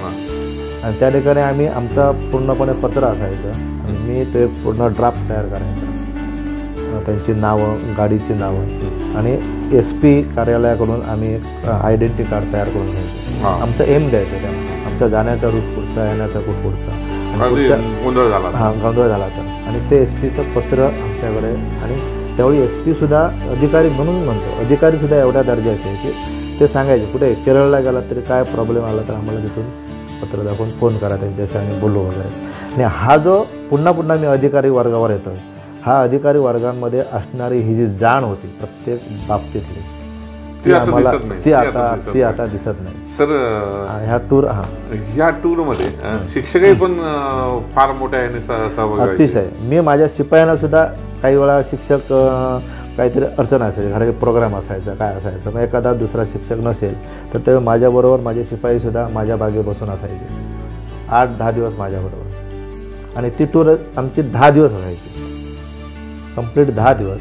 9व्या दिवशी आम्ही कुठेतरी जवळ यायचो, राहायचो आणि 10व्या दिवशी आम्ही यायचो. 10 दिवसाच्या वरती आम्ही दिवस स्पेंड करायचो नाही, परंतु घरी सांगताना वगैरे 12 दिवसाची टूर वगैरे असं एक सांगायचं. सर कमी वयामध्ये म्हणजे 95 म्हणजे वयाच्या तुम्हाला एक 30च्या आतच मुख्याध्यापक पद मिळालं. अशा वेळी जेव्हा 36 जणांच्या आधी तुम्हाला मिळतं डावलून, म्हणजे डावलून म्हणण्यापेक्षा संमतीने मिळतं, त्यावेळी ज्युनियर माणसाला मिळाल्यानंतर एक बाकीच्या मनात एक वेगळी भावना असते, याला कुठेतरी अडचणीत आणि हा बाबा मोठा होतोय. अशा वेळी ह्या सगळ्यावर तुम्ही कशी मात केली? कारण ज्युनियर माणूस तुम्ही होता, काही निर्णय तुम्हाला धडाडीचे घ्यावे लागत होते, अशा वेळी कधी आक्रमकही भूमिका घ्यावी लागत होती, अशा वेळी कधी तू मैमय शिपाई असतील, शिक्षक असतील, यांच्यावर कधी प्रसंग घडला? अशा प्रकारचा प्रसंग ओरोस हायस्कूलला झाले 1-2. कारण आमच्याकडे मला तिथे सिनियर शिक्षक 2 होते तिथले, ह्या संस्थेतले. मी जरी बाहेरून आलो तर ह्या संस्थेतले 2-3 टीचर होते, परंतु त्याच टीचरांनी मला प्रमोट केल्यामुळे त्यांना सांगायचे, बाहेरचे काही घटक असायचे काडी घालण्याचा प्रयत्न करायचे, परंतु ते टीचर अतिशय समजूतदार होते अजूनही सुद्धा, की त्याने बाहेरच्या ह्या गोष्टीचा कधीही त्याच्यावरती परिणाम होऊ दिला नाही. आणि नेहमी माझ्यासोबत अगदी ते संपूर्णपणे सहकार्यामध्ये राहिले. आणि त्यांना एक महत्त्वाची भूमिका, मी जर नसायचो तर तुम्ही आता 2 दिवस बघायचं, असा म्हणजे सगळे अधिकारी आणि माझ्या शिक्षकांना, माझ्या कर्मचाऱ्यांना मी कधीही अधिकाऱ्यांच्या किंवा पालकांच्या कधीही ताब्यात दिले नाही. पालक किती आला तरी तुमचं काय असेल ते मला सांगा, मी चौकशी करतो आणि उद्या ती गोष्ट सांगतो. लगेच बा पालक आल्यानंतर शिक्षक या आणि समोरासमोर असं मी कधीही आणलेलं नाही. तेव्हा संस्थेचे जे पदाधिकारी असायचे किंवा तेव्हा संस्थेची लोक असायची, आणि तो जो काळ होता म्हणजे 90, 95, 2000 कामातला, आणि आता ह्याच्यामध्ये जमीन आसमानाचा बदल झाला. जमीन आसमानाचा बदल झाला. त्यावेळी त्या काळामध्ये आमच्याकडे विनानुदान, नंतर 25%, 50%, त्याशिवाय इन्फ्रास्ट्रक्चर अजिबातच नव्हतं. 12.5% वेतनातून आम्ही नंतर बरोबर तो तर अजिबात भाग कमी होता. आणखी वर्ग खोल्या कमी असल्यामुळे आम्हाला 5वी, 6वी, 7वी सुरू केली. त्याच्यामुळे दुबार 5वी, 6वी, 7वी, 8वी, 9वी, 10वी, मध्यंतरी 8वीच्या 2 डिव्हिजन झाल्या, 9वीच्या 2 झाल्या. आमची रिक्वायरमेंट वाढली. पण त्यावेळी आम्हाला मोठा जो जिल्हा परिषदचे सगळे पदाधिकारी जे होते, जिल्हा परिषद अध्यक्षांपासून सगळे, की त्यांचीच कुठेतरी संबंधित लोकांची मुलं असायची. आणि तिथल्या डेप्युटी सीओ म्हणा, क्लार्क म्हणा, शिपाई म्हणा, त्यांची मुलं आमच्या स्कूलला असायची. आणि ते रिलेशन आमचं वैयक्तिक रिलेशन, त्या वैयक्तिक रिलेशनवर आम्हाला त्या बाबतीत कधीही हे वाटलं नाही, त्रास वाटला नाही. त्याच्यामुळे आणि संस्था चालक त्यावेळी होते, ते आमच्यावर आम्ही जे काय करू त्याच्यावरती 100% विश्वास, आणि संस्थेचा विश्वास आम्ही कधीही घालवू दिला नाही. सर वडिलांना फार तुमच्याबद्दल एक आपुलकी होती, कारण माझा मुलगा कुठेतरी मोठा झाला म्हणजे प्रत्येक वडिलांना वाटतं. आणि तुम्ही BSc केलं आणि शिक्षक लागल्यानंतर तुमच्या वडिलांच्या बाबतीत पण ऐकायला मिळतं, सकाळची सहल जेव्हा जायची तेव्हा ते कुसगाववरून ते सायकलने चलत यायचे श्रीफळ फोडण्यासाठी. हो, फार त्यांना आवड होती. कदाचित तो त्यांच्यातलाच गुण माझ्याकडे असेल, जेनेटिकली आलेला असेल. ते अतिशय धाडसी व्यक्ती आणि काटक, व्यायाम बाबा आमचे तरुणपणी ठाण्याला तिकडे मुंबईला व्यायामशाळा चालवायचे स्वतः आणि त्यांच्याकडे एक त्यांचा इतिहास असा होता की लाठीकाठी आता माणगावच्या एरियात जे लाठीकाठी हां की आमच्या घरी अजून दांडपट्ट्यासह सगळं आहे बाबांचं. ती कला आमच्याकडे आली नाही म्हणजे तुळलं कसे केव्हा तरी आम्ही, परंतु त्यांच्याकडे हातात घालायचा दांडपट्टा आहे आणि उत्कृष्ट ते लाठीपटू होते. आणि अशा प्रकारचे ॲडव्हेंचर करण्याची दुसरा पालक मोटरसायकलने कुठे जाऊ नको, आता सायकलसुद्धा चालवायला देत नाही, परंतु ते उत्साहाने मी गेलो घरी की मी नंतर 96मध्ये मोटरसायकल घेतली, 96-97मध्ये. मग मी संध्याकाळी गेल्यानंतर काही वेळा दीपावलीच्या दिवशीसुद्धा पोहे वगैरे खायचे आणि बाबांना घ्यायचं आणि यायचे. आणि त्यानंतर प्रत्येक ट्रिपला फादर आमचे असायचे नारळ पडायला. हा जो काय पाठिंबा मी काय करतो आता त्यांचा आता आपण विश्वासात करायचाच नाही, बरोबर. पण एवढ्या प्रवासामध्ये आम्ही कधीही वाह्यात गेलो नाही, कधी व्यसनं केली नाहीत. आमच्या सहकार्यांना सर्वांना कधीही विचारू शकता, कधीही आणि कुणीही त्या बाबतीत मी अतिशय स्ट्रिक्ट होतो. सर हे सगळं करत असताना खरं तर तुम्ही वाटत नाही आता की आज रिटायर होत आहेत 29 फेब्रुवारीला. प्रत्येक जण आपल्या जीवनात हे करत असताना संसार साधण्याचा प्रयत्न करतो. अजून तुम्ही लग्न केलं नाही, काय कारण असेल की शिक्षणाला तुम्ही झोकून देण्याचा प्रयत्न केला, काय कारण? त्याला कारण म्हणायचं तर म्हणजे विनाकारणच आहे सांगायचं झालं तर. आणि अनपेक्षित ह्या बऱ्याच जणांना वाटतं बा हे म्हणजे अविवाहित राहण्याचं कारण काय, तर त्या ठिकाणी मला तर पूर्णपणे हे कारण अजिबात कुठेही दिसत नाही. हां, पण त्या ठिकाणी मी गांभीर्याने कधी बघितलं नाही, गांभीर्याने कधी घेतलं नाही. आलेला दिवस काम करायचं, चला पुढे ठीक आहे. काही 1-2 ठिकाणी जुळण्याचा प्रकार झालेला, परंतु नंतर बा तिकडून रिस्पॉन्स नाही वगैरे, पण बा आता नंतर प्रोसीड व्हायचं नाही, चला पुढे पुढचा दिवस वगैरे अशा प्रकारे ते राहत गेलं. कारण त्याला काही नाही. वडील कधी फोर्स करायचे नाही, वडिलांनी कधी बघ असं एवढंच, लग्नाचं बघ असं एवढंच सांगायचं, बाकी काय फोर्स वगैरे. 2014मध्ये वडील माझ्या मते गेले तुमचे, बरोबर, 31 ऑक्टोबर 2014. तो क्षण फार धक्कादायक होता. निश्चित वडील गेले त्या दिवशी मी रात्री एक निबंध लिहित होतो, घरी नाही, कारण त्या वर्षी आमचं महामंडळ जे असतं महाराष्ट्र राज्य माध्यमिक उच्च माध्यमिक शाळा मुख्याध्यापक संघ महामंडळ, त्यावेळी त्या अधिवेशनाला प्रत्येक जिल्ह्याला एक समस्या देऊन किंवा एक विषय देऊन निबंध वाचन एक भाग असतो. आणि तो निबंध वाचन त्या वर्षाच्या आमच्याकडे आलं होतं आणि तो आम्ही देवगडला मातोंडकर सर, मी शिंदे सर वगैरे आणि तिथले शिक्षक असे घेऊन तो विषय आम्ही डेव्हलप करत होतो.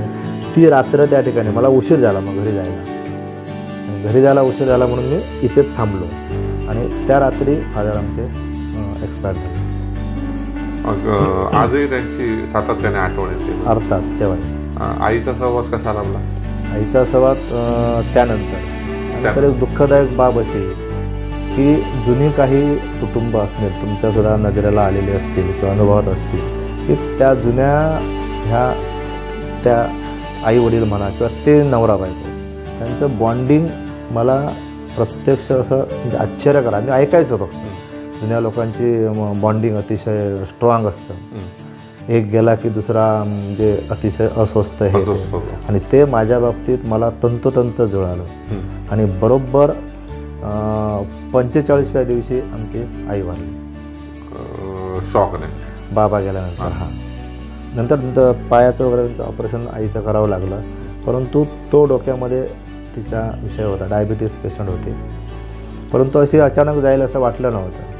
पण नॅचरली म्हणून मी म्हणतो त्यांचं जुने काही कुटुंब आहेत किंवा हे आई वडील आपले, त्यांचं बॉन्डिंग अतिशय वेगळ्या प्रकारचं असतं आणि त्याचा अनुभव मला माझ्या लाईफमध्ये आला. ह्या वास्तूमध्ये ही उभारण्याची जी प्रत्येकाच्या एक लग्न आणि दुसरं घर बांधण्याची संधी तुम्हाला कशी प्राप्त झाली? कारण ओरोसच्या ठिकाणी होय, ओरोसच्या ठिकाणी या ठिकाणी आमचे फर्नांडिस सर जे होते, ते फर्नांडिसचा पहिला व्यवहार हा माळगावकर सरांनी ते ह्या व्यवसायात मधल्या काळात म्हणजे मित्रांना वगैरे असं हे करायचं. मग त्यावेळी मग आम्हाला हे जमीन सुचवली आणि आम्ही नंतर त्यावेळी इथे संपूर्णपणे माळ होता, बाजूची बाग होती आणि या ठिकाणी आम्ही जमीन घेऊन मग त्यावेळी मग दोघांनी ठरवलं, माळगावकरचं मी घर बांधायचं अगोदर. फर्नांडिस सरांचा उल्लेख आहे ना, फर्नांडिस सर सातत्याने बोलताना असं म्हणतात की सरांची आणि किती दोस्ती असली तरी कार्यालयीन याच्यामध्ये ती दोस्ती सरांनी बघितली नाही. प्रसंगी ते रागवायचे, रागे भरायचे, चिडायचे. याचा स्ट्रेट फॉरवर्ड वागण्याचे काय चांगले परिणाम पाहायला मिळाले तुम्हाला सर्व्हिसमध्ये? निश्चित त्याचे अतिशय चांगले परिणाम.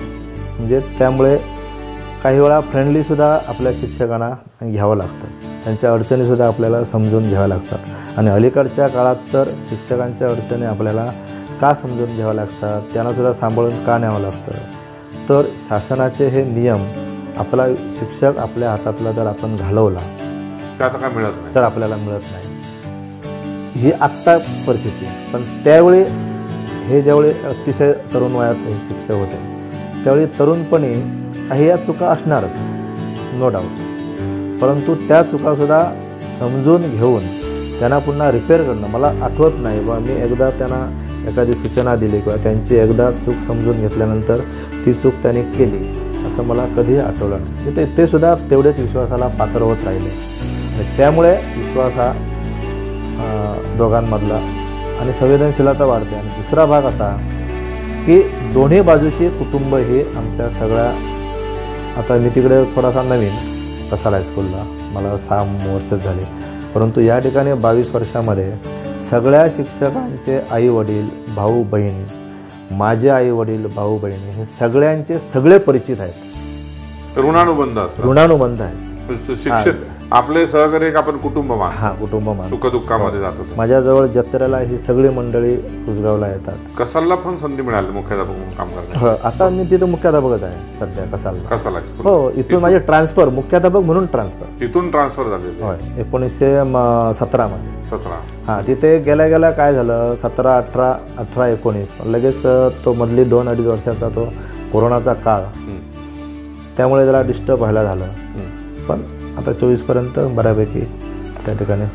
सर, हे सगळं नेतृत्व करता करता कसाल हायस्कूलमध्ये पण तुम्ही 6 वर्ष गेली. या सगळ्या याच्यामध्ये मुख्याध्यापक संघाचं काम करण्याची तुम्हाला संधी मिळाली, नेतृत्व करण्याची. कोणकोणत्या पदावर काम केलं आणि आक्रमकता कशी होती तुमची? मी आता आक्रमक हा शब्द तुम्ही म्हणताय तसा मनात मी आक्रमक बराच आहे, परंतु मला एखादी गोष्ट जर करून घ्यायची असेल तर त्या ठिकाणी आक्रमकतेला सुद्धा थोडंसं बगल देऊन, वळण देऊन मी समोरच्याला थोडासा शांत स्वभावाने, शांत राहूनसुद्धा समोरच्याला त्याची चूक समजून देऊन त्यांच्याकडून कसं काम करून घ्यावं लागेल. मी अधिकाऱ्यांशी शांत बऱ्याच वेळा राहतो, परंतु अधिकाऱ्यांनी कधीही मला अवेरलं नाही किंवा कोणताही गोष्ट माझ्यापासून त्याने माझ्या कामाच्या बाबतीत लपवून ठेवले नाही. कारण मी आहे हा असा आहे, आमच्याकडे कागद आहे ते असे आहेत. पण त्या ठिकाणी आता अलीकडच्या काळामध्ये शिक्षक भरती म्हणा झालीच नाही 12-13 पासून, परंतु जी झाली त्यामध्ये देवाणघेवाण हे ते ह्या गोष्टी सगळ्या आपण बोलत नाही, परंतु सर्वांना ते माहीत आहे. परंतु त्या विषयामध्ये आम्ही कधीही पडलो नाही, परंतु तो विषय केला नाही म्हणून आमचं काम कधीही अडलं नाही. त्याच्या पूर्वी संघटना ज्या होत्या, शिक्षक परिषद होती, ते काम करायचे, अध्यापक संघाचे सुखी गोकाटे काम करायचे, मुख्याध्यापक संघ पण तुमचा होता, काष्टाळी संघटना होती. परंतु आता ज्या संघटना वाढल्या, विषय संघटना वाढण्याचा नाही, परंतु शिक्षण तो विभाग आहे तिथे धाग राहिला नाही. काय कारण आहेत ते? संघटना तुम्ही म्हणताय संघटना भरपूर झाल्या हे बरोबरच आहे, परंतु त्याचबरोबर त्यांचे अधिकारी वर्ग आणि संघटना पदाधिकारी, मी सुद्धा एक संघटना पदाधिकारी आहे, पण दुर्दैवाने ते सत्य बोलावं लागतं. कुठच्याही संघटनेला मी दोषी देणार नाही, त्यांची संघटना त्याच प्रकारचा आमचीही संघटना असेल, पण संघटनेने सुद्धा अधिकाऱ्यांच्या सोबत किती वेळ राहावं, संघटना पदाधिकाऱ्याने शिक्षणाधिकारी कार्यालयात किती वेळा जावं याला सुद्धा मर्यादा आहे. आणि एकही अधिकारी मला अजून असा दिसला नाही. मला सुद्धा अपेक्षा असते, सर तुम्ही शाळा सोडून मध्येच कसे काय आला, कोणीही विचारत नाहीत, अधिकारी कोणीही विचारत नाहीत. ह्याचा अर्थ अधिकाऱ्यांना सुद्धा ह्या गोष्टी हव्या आहेत आणि ह्या रिलेशनमधून अधिकाऱ्यांचा सुद्धा काहीतरी 100% स्वार्थ आहे, फायदा आहे हे सरळ देताना. नाहीतर शिक्षक तिथे क्लास घेतोय वर्गातून, आता दुपारच्या वेळी इकडे शिक्षणाधिकारी म्हणून मला भेटायला येतो. पूर्वी सगळ्या समस्या संघटनेमार्फत जात होत्या, निश्चित आता थेट चाललंय, व्यवहार चालले 100% व्यवहार चाललेला आहे, 100% व्यवहार चाललेला आहे. धोकादायक आहे. सर अंतिम 1-2-3 प्रश्न घेऊन येतो. हे सगळं करत असताना जीवनातला सगळ्यात आनंदाचा क्षण तुमच्या बाबतीत काय होता आणि तो आठवतो का तुम्हाला? सर्वात जीवनातील आनंदाचा क्षण, आता शैक्षणिक क्षेत्र असल्यामुळे मी मगाशी उल्लेख केला तो, एकूण 9 विद्यार्थी सिंधुदुर्ग जिल्ह्यातील बोर्डात आले, त्यावेळी मोठं क्रेडिट होतं आणि त्यातील 3 विद्यार्थी आमचे ॲट ए टाईम आले आणि त्यानंतर दुसरी विद्यार्थिनी कुलकर्णी म्हणून आली आणि ती कुलकर्णी विद्यार्थी दुसऱ्या वर्षी संपूर्ण विभागामध्ये दुसरी आली. मी शिक्षण क्षेत्रामध्ये काम करताना विद्यार्थ्यांचा हा जो आम्हाला दिलेली देणगी आहे, ही देणगी आम्ही कधीही विसरणार नाही.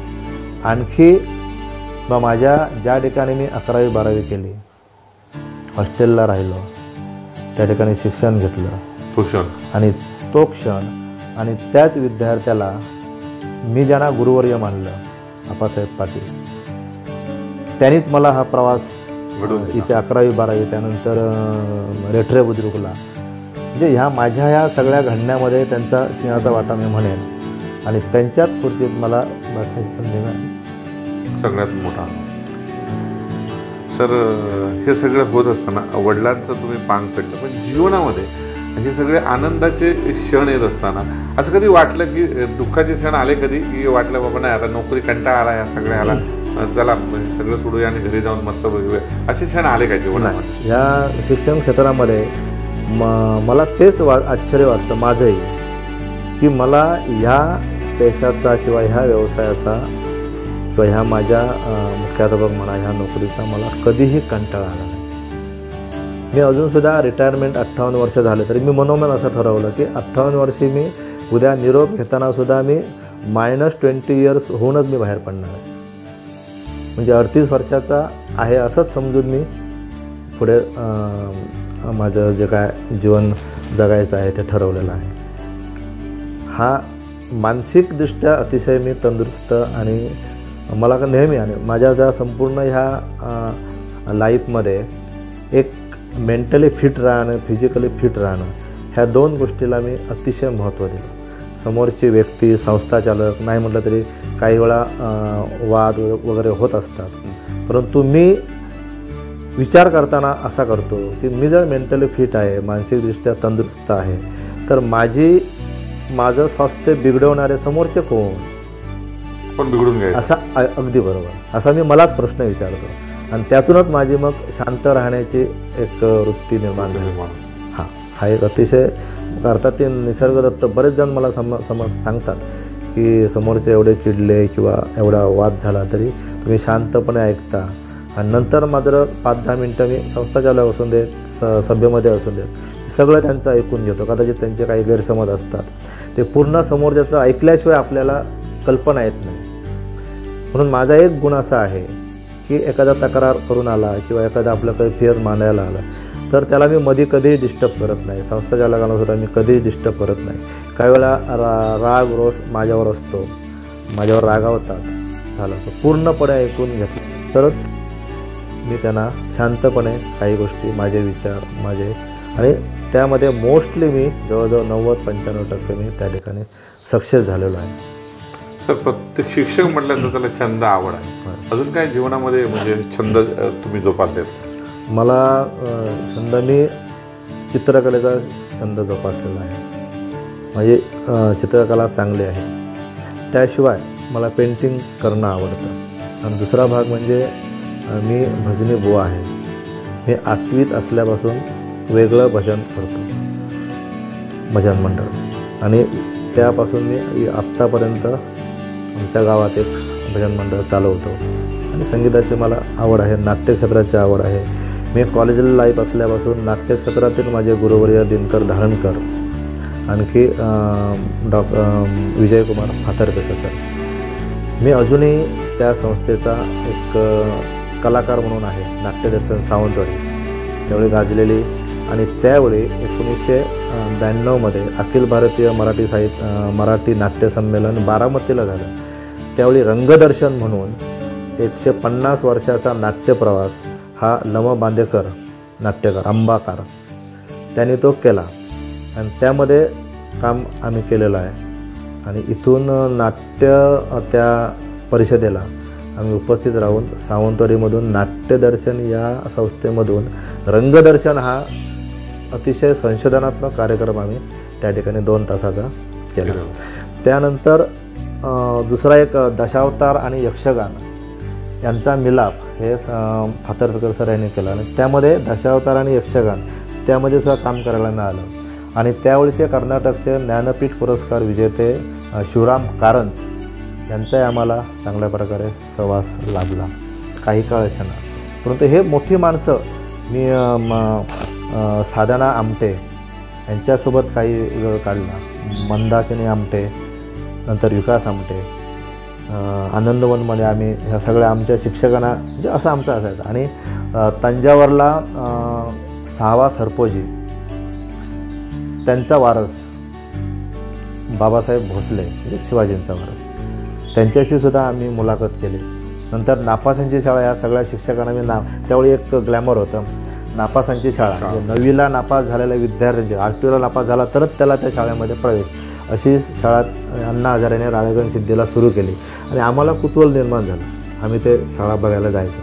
मग आम्ही मोटरसायकलने पुन्हा अण्णा हजारांकडे शाळा बघायला गेलो. त्या ठिकाणी दिवसभर ते थांबलो, अण्णांची मुलाखत घेतली. आणि हे वारंवार दरवर्षी हे नवीन काय आम्ही करत असायचो आणि जाता शैक्षणिक हे शाळांना भेट द्यायचो. आणि त्याचा हा फायदा आमच्या संपूर्ण ह्या शिक्षक टीमवर कुठे ना कुठे होत आहे. अरे आम्ही काय 10वीचे पास होणारे विद्यार्थी 10वीतून आम्ही 90% निकाल लावतो आहे, परंतु ते नापास झालेल्या विद्यार्थ्यांना ॲडमिशन देतात आणि त्यांचा 100% निकाल लागतो. हे निश्चित आमच्यापेक्षा त्यांच्याकडे अतिशय काम मोठं आहे, त्यांना आम्ही सलाम करतो. आणि दुसरा भाग, अण्णा हजारेंची मुलाखत घेताना मला त्याने एक सांगितलं की आम्ही विचारलं कुतूहलाने, हे शिक्षक 24 तास तुमच्याकडे तुमच्या ताब्यात आहेत, तुम्ही कसे काय?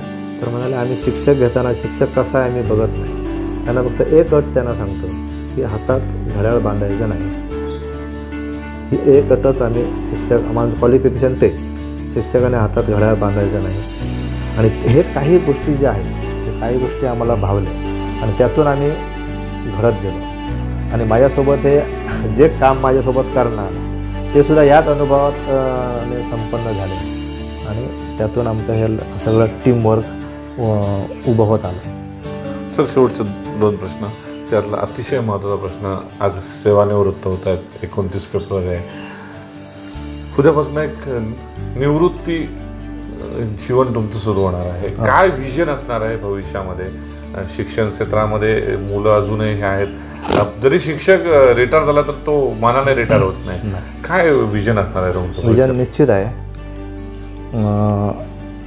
आमचे बाबा फाउंडर मेंबर हिरलोक हायस्कूलचे आणि माझ्या ह्या संपूर्ण 35 वर्षाच्या कारकिर्दीत आणि त्यातही प्रशासनाचा 28-30 वर्ष अनुभव, अधिकाऱ्यांशी असणारे संबंध आणि समाजामध्ये झालेलं हे वेगळ्या प्रकारचं नाव आणि ह्या सगळ्या गोष्टीचा उपयोग माझ्या हिरलोकसारख्या ज्या ठिकाणी मी 10वीपर्यंत शिकलो तर हिरलोकसारख्या हायस्कूलला व्हावा प्रायोरिटीने. बाकीच्या गोष्टी आहेत त्याला लागून अन्य काही गोष्टी आहेत. ही संस्थासुद्धा माझीच आहे. या ठिकाणी ज्यावेळी त्यांना गरज भासेल त्यावेळी उपलब्ध होण्याचं मी ठरवलेलं आहे आणि जेणेकरून ह्या दोन्ही संस्थांमध्ये काम करण्याचं प्रायोरिटी माझी हिरलोक आणि त्या परिसरामध्ये ग्रामीण भागातील शिक्षकांना, विद्यार्थ्यांना त्या ठिकाणी माझा अनुभवाचा चांगल्या प्रकारे उपयोग होईल हे एक प्रायोरिटीचं माझं विजन त्या ठिकाणी आहे. काम थोडं करायचं परंतु ते आता हे सगळे व्याप थोडेसे कमी करून जास्त तिकडे लक्ष देऊन कुटुंबाला वेळ दिला नाही असा प्रकारचा विषय आहे. सर एक शेवटचा प्रश्न, 28 वर्ष मुख्याध्यापक आणि 5 वर्ष 33 वर्ष शिक्षण क्षेत्रात काम करताना निवृत्त तुम्ही आज होत आहेत, कोणी कोणी तुम्हाला खरं फार मोठी मोलाची मदत केली, या सगळ्यांना कसे धन्यवाद देणार आहात आणि या निमित्ताने त्यांचे कसे आभार व्यक्त करणार आहात? धन्यवाद.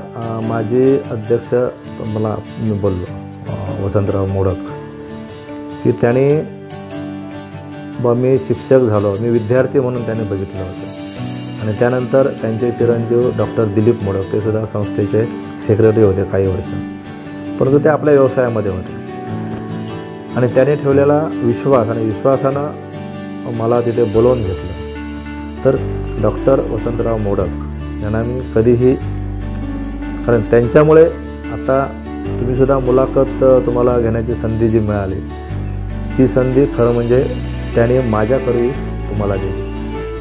हा एक अतिशय आनंदाचा क्षण. आणि त्यानंतर आता आमचे विद्यमान सेक्रेटरी यशवंतराव परब आहेत, त्यांचे वडील बक्के परब, बळीराम केशव परब, हे त्यानंतर तिथे अध्यक्ष झाले त्यांच्या पश्चात आणि त्यांनी माझ्यावर अतिशय उपकार केले. विश्वास पूर्णपणे हे विंग चालवताना ठेवला आणि त्या विश्वासाला मी 100% अगदी न्याय दिला. याचा आनंद, आणि हा आनंद, मला जो आनंद होतो आहे तो आनंद मिळवण्याची ह्या लोकांनी आम्हाला संधी दिली, ह्या संस्थेने संधी दिली कसालच्या. ज्यामुळे सुरुवातीला माझा खरा धन्यवाद कोणाला असेल, संस्था चालकांना असेल, कारण संस्था चालक आता मुख्याध्यापक म्हणा कुणावर म्हणा विश्वास ठेवायला बघत नाही, परंतु ह्या लोकांनी, ह्या संस्था चालकाने माझ्यावर 100% विश्वास ठेवला आणि मला काम करण्याची जी संधी दिली, ती संधी अतिशय महत्त्वाची आहे, ती मी सुवर्ण संधी म्हणेन. त्याच्यामुळे त्यांना धन्यवाद द्यायचे तेवढे थोडे आहेत. सर खूप खूप धन्यवाद. आमच्या या विशेष भागामध्ये तुम्ही आल्याबद्दल कोकण 7 लाईव्हच्या वतीने खूप खूप धन्यवाद आणि तुमच्या पुढील वाटचालीसाठी आमच्या वतीने खूप खूप शुभेच्छा. धन्यवाद सर. आणि भरत, तुला पण मी धन्यवाद देतो की आता मुलाखतकार म्हणून तू आलाच इथे, परंतु पहिल्यापासून मी अतिशय म्हणजे शिक्षण पेशातील लहान असल्यापासून त्यामध्ये मी बघतो आहे आणि तुझं हे वाढत गेलेला हा छंद, तुलाही मी या ठिकाणी शुभेच्छा देतो आणि या ठिकाणी आमच्या घरी येऊन जी मुलाखत घेतली त्याबद्दल तुलाही धन्यवाद देतो. धन्यवाद सर. नमस्कार. आपल्या सोबत होते गुरुदास कुसगावकर सर. हिरलोकसारख्या ग्रामीण भागामध्ये त्यांचा जन्म झाला, मात्र हिरलोक कुसगावसारखं आपलं जन्मभूमीचं क्षेत्र असलं तरी त्यांचं शिक्षण, प्राथमिक शिक्षण आणि माध्यमिक शिक्षण हिरलोकमध्ये झालं. त्यानंतर कसाल हायस्कूलमध्ये 12वी पूर्ण केल्यानंतर BSc सारखं शिक्षण त्यावेळी त्याने घेतलं आणि वडिलांची इच्छा होती आपला मुलगा शिकला पाहिजे. वडिलांच्या इच्छेखातर त्यांनी B.Ed केलं. त्यासाठी D.C. पांगरेडकर सरांचं त्यांना मोलाचं मार्गदर्शन लागलं. त्यानंतर ओरोस हायस्कूलमध्ये त्यांनी आपल्या नोकरीला सुरुवात केली. प्रत्येकाच्या जीवनामध्ये असे काही क्षण येतात, सरांच्या जीवनामध्ये आलेला क्षण म्हणजे थेट मुख्याध्यापकपदी त्यांना मिळालेली नेमणूक हा त्यांच्या जीवनातला एक सगळ्यात मोठा क्षण मानला गेला पाहिजे. मात्र यानंतर मागे वळून न बघता तब्बल 28 वर्ष त्याने मुख्याध्यापकपद सांभाळलं. 5 वर्ष ते शिक्षक म्हणून कार्यरत होते. शिक्षण क्षेत्रात 33 वर्ष काम करत असताना आपली शेवटची 6 वर्ष त्यांनी कसाल हायस्कूलसारख्या सिंधुदुर्ग जिल्ह्यातल्या एका मोठ्या शाळेमध्ये मुख्याध्यापकपदी काम करण्याचं मोठं काम केलेलं आहे. कमी वयात आणि लहान वयामध्ये जरी नेतृत्वाची संधी मिळाली तरी आपल्यापेक्षा वयाने मोठे असलेले सहकारी आणि छोट्या असलेल्या सहकाऱ्यांना त्यांनी विश्वासात घेत 100% निकालाची परंपरा बऱ्याच वेळा ओरोससारख्या हायस्कूलमध्ये दाखवताना पाहायला मिळाले. मात्र जीवनामध्ये नेतृत्वाचं गुण दाखवताना त्यांनी आपल्या सहकाऱ्यांना भारत भ्रमंती करत एक नेतृत्व कसं असावं याची पण चुणूक दाखवून दिलेली होती.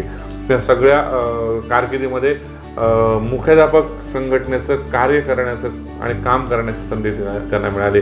आज कुसगावकर सर 33 वर्ष शिक्षण क्षेत्रामध्ये काम करून नियत वयोमानानुसार सेवानिवृत्त होत आहेत. निश्चितच त्यांच्या या कार्याला कोकण 7 लाईव्हच्या वतीने सलामत म्हणावं लागेल. मी त्यांना त्यांच्या पुढील वाटचालीसाठी कोकण 7 लाईव्ह आणि परिवाराच्या वतीने खूप खूप शुभेच्छा देतो आणि मी इथेच थांबतो. तुम्ही बघत राहा कोकणचा नंबर 1 चॅनल कोकण 7 लाईव्ह. धन्यवाद.